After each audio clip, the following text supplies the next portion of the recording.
ठीक है। एंड आज के आगे से स्टार्ट करते हैं। सभी लोग एनसीईआरटी की बुक ओपन कर लीजिए एंड पेन और कॉपी लेकर बैठ जाइए नोट करने के लिए। आज हम डिस्कस करेंगे क्लिडॉइड एग्स, ओके, क्लिडॉइड एग्स के बारे में, एम्ब्रियो फर्टिलाइजेशन। देखो मुझे पता है कि सीक्वेंस में टॉपिक क्लियर नहीं कर रहा हूँ, बट अंडरस्टैंडिंग के लिए जो चीज़ें जहाँ रिलेट कर रही मैं उस हिसाब से आप लोगों को एक्सप्लेनेशन कर रहा हूँ। बट आप ये मत सोचिए कि एनसीईआरटी की कोई लाइन छूटेगी, ठीक है। अगर कुछ छूटेगी भी तो जो भी चीज़ें, जो भी टर्म छूट रहा है मैं जानता हूँ कहाँ से क्वेश्चन आते हैं, ठीक है, तो मैं उसको एक्सप्लेन करूँगा आपको, ठीक है। एक बार आप लोग सबसे पहले रीडिंग लगा लिया कीजिए, लेक्चर देखने से पहले एनसीईआरटी की रीडिंग लगा लिया कीजिए और फिर उसके बाद पूरा लेक्चर देखा कीजिए, सुना कीजिए, ठीक है। उसके बाद फिर एक बार और रीडिंग लगाया कीजिए, उसके बाद कमेंट करके बताइए कि आपको क्या मतलब कैसा समझ में आया, नहीं समझ में आया, ठीक है। ये नहीं कि आपने आधा मिनट देखा फिर उसके बाद कह दिया कि नहीं, तो पूरा लेक्चर देखिए और रीडिंग लगा लीजिए उससे पहले, एनसीईआरटी की रीडिंग लगा लीजिए, फिर बताइए कहाँ झूठा कहाँ नहीं झूठा, ठीक है। लिटरली जो हो रहा है, जो आपके साथ नहीं समझ में आ रहा, लग रहा है कि छूट रहा है, तो लिटरली वो आप कमेंट करके मुझे बता सकते हैं, ओके। सो स्टार्ट करते हैं। फर्टिलाइजेशन, फर्टिलाइजेशन क्या होता है? फ्यूजन ऑफ, मैंने अभी तक क्या क्या आप लोगों को चैप्टर में कवर कर चुका हूँ। असेक्सुअल रिप्रोडक्शन दो ही आप लोगों को एनसीईआरटी के फर्स्ट पेज पे अगर देखें तो असेक्सुअल रिप्रोडक्शन, सेक्सुअल रिप्रोडक्शन के बारे में ये दो टॉपिक है, ठीक है। तो असेक्सुअल मैंने आप लोगों को पूरा डिस्कस किया, असेक्सुअल रिप्रोडक्शन, ठीक है। एंड सेक्सुअल रिप्रोडक्शन में सेक्सुअलिटी, ठीक है। पोस्ट फर्टिलाइजेशन इवेंट, क्या क्या है पोस्ट फर्टिलाइजेशन इवेंट बताइए? जाइगोट फॉर्मेशन, एम्ब्रियोजेनेसिस, मैंने भी कल ही डिस्कस किया था ये चीज। प्री फर्टिलाइजेशन इवेंट क्या है? Pre fertilization event, gametogenesis, gamete transfer, okay. तो आ जाते हैं तो फ्यूजन ऑफ गैमेट्स, ध्यान से सुनिएगा, ठीक है, क्योंकि सिंगैमी और फर्टिलाइजेशन में थोड़ा सा डिफरेंस है, ठीक है। तो fusion of gametes is known as fertilization. The fusion of gametes is known as fertilization and leads to formation of zygote. Okay? यानी कि गैमेट का फ्यूजन होने के बाद जाइगोट का फॉर्मेशन हो रहा है, ठीक है। तो फ्यूजन तक तो फर्टिलाइजेशन हो गया, ठीक है, and lead to the formation of zygote, syngamy, यानी कि पूरा प्रोसेस फर्टिलाइजेशन का, तो इसको कहते हैं syngamy, okay. The fusion of gametes is known as fertilization, okay.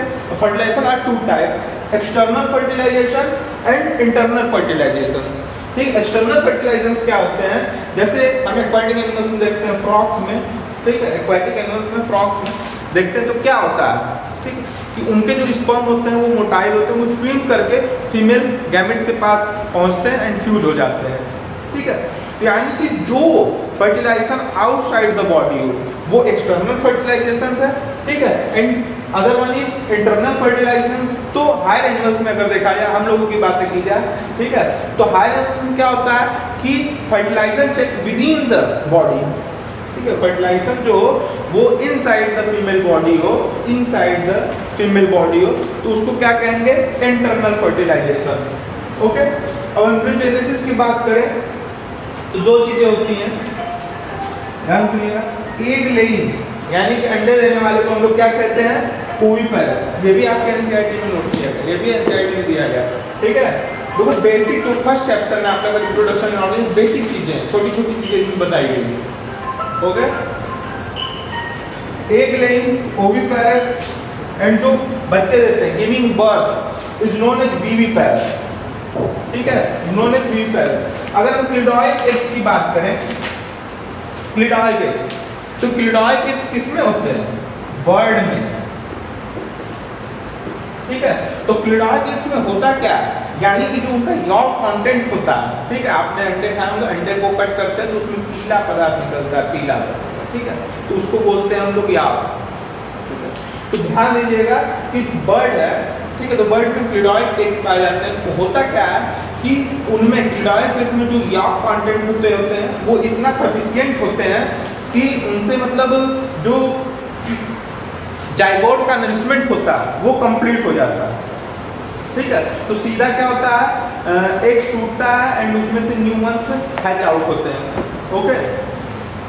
But other egg की बात करें तो उसमें sufficient amount of York content नहीं होता, ठीक है।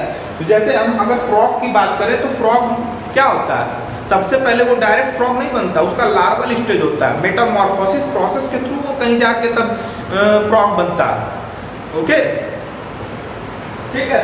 तो क्लिडॉइड एग्स एंड अदर एग्स में यही डिफरेंस है। आप लोगों ने बर्ड को देखा होगा, बर्ड से सीधा जो अंडे से क्या होता है, अंडे से फुट के अंडे से जो ह्यूमन्स होता है हैच आउट हो जाता है, बाहर निकल आता है। क्यों? क्योंकि उसमें नरिशमेंट के लिए, ठीक है, sufficient amount of York present होते हैं for the growing zygote, okay.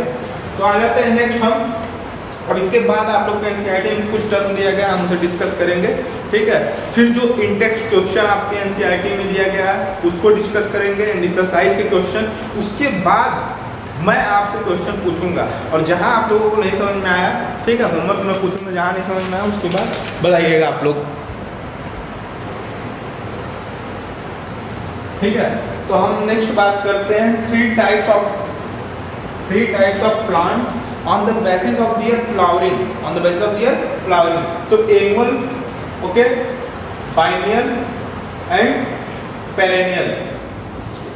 तो अगर हम एनुअल और बाइनियल की बात करें, ठीक है, तो इसमें क्या है कि क्लियर कट जो होता है वो vegetative, reproductive and senescent phase दिखता है, क्लियर कट, ठीक है। यानी वेजिटेटिव रिप्रोडक्टिव की बात करें तो यानी कि उनका रिप्रोड्यूस होना, ठीक है, एंड उनका धीरे धीरे ओल्ड होके डेथ हो जाना। तो ये प्रॉपर हर एक फेज मैंने आप लोगों को लाइफ स्पैन में 5 फेजेस बताए थे फर्स्ट लेक्चर में, ठीक है।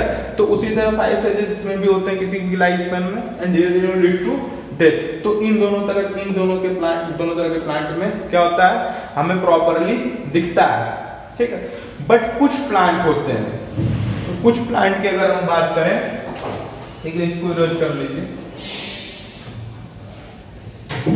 एंड अगर हम पेरेनियल की बात करें, ठीक है, तो पेरेनियल जो प्लांट होता है, पेरेनियल टाइप ऑफ प्लांट होता है on the basis of their flowering.